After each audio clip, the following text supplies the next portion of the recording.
there, I'm Dana. I'm the owner and designer of Peacock and Fig.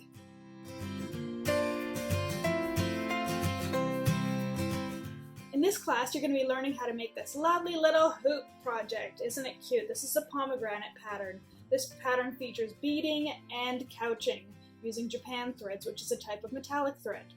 So in the class, I'm going to be covering your materials you will need, what Japan threads are, what couching is, what beads you will need, beading techniques, and lots of tips and tricks along the way.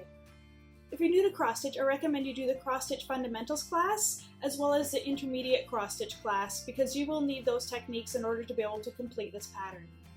So I really hope you enjoy this class. Let's jump right on in and get started.